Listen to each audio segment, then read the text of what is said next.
Well, here we are, the end of 2020. Boy, I don't know about you, but I'll be glad to see this door shut on this year.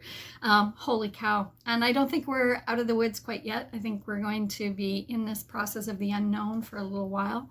Yeah, it's been a pretty incredible year, I would have to say. So, about this time of year is when people tend to go to, either clearing processes if they're doing those kinds of things, or New Year's resolutions, making goals for the future for 2021. And in this new framework that we are living in, it is harder to make goals when there's a lot of unknown factors. So one of the things that I've done consistently for a number of years, and I'll tell you a little bit about the story, how it all came about, but consistently for the past 15 years, I've come back to this process again and again and again, and I call it soul setting instead of goal setting.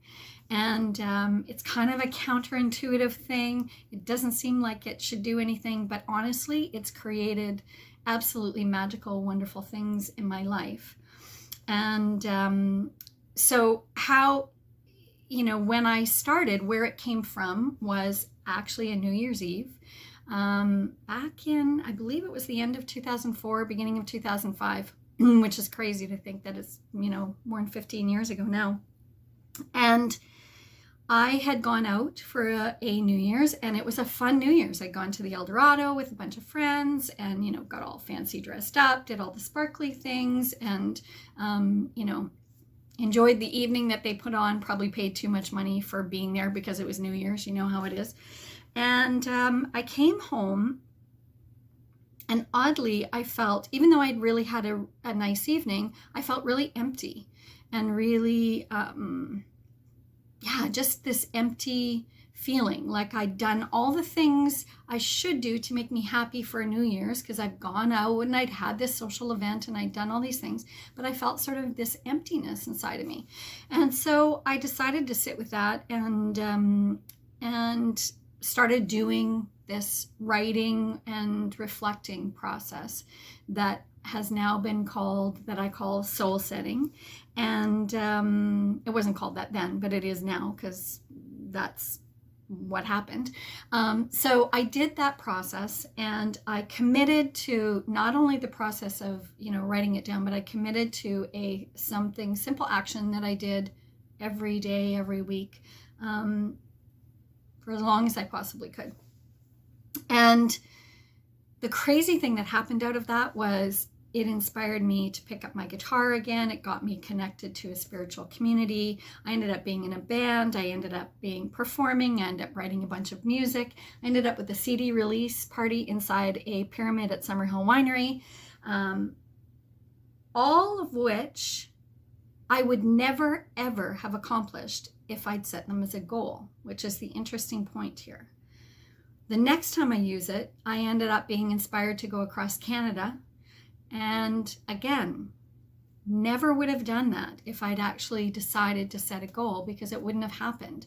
I just did this process, worked through it, and suddenly, I'm doing that. I get inspired when I'm out there. I wanted to live out there, but I knew I couldn't be so far away from my family and friends, because I love you guys dearly, but met some really cool people out there. And that whole concept inspired me to something here to be able to create community around music, which I have devoted a number of years and lots of energy to in our community.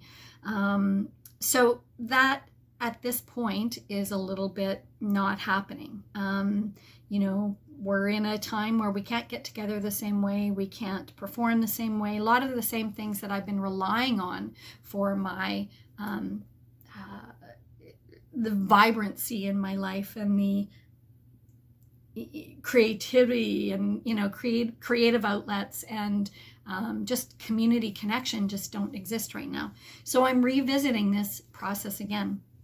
And so I've decided to do it again on December 31st and the 1st. So it's a 2-day thing that I do that has 2 processes in it that, one is one focused of kind of the focus on before and letting go, or, where we're at, and then where we're going.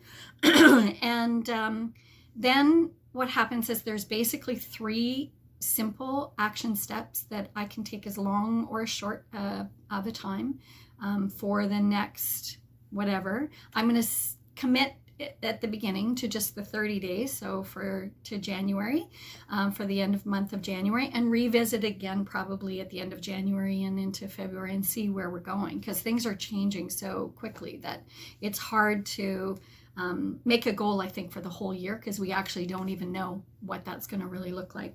So I think this process might be super helpful for people at this time where there isn't so much certainty with things, because it takes you into a different place.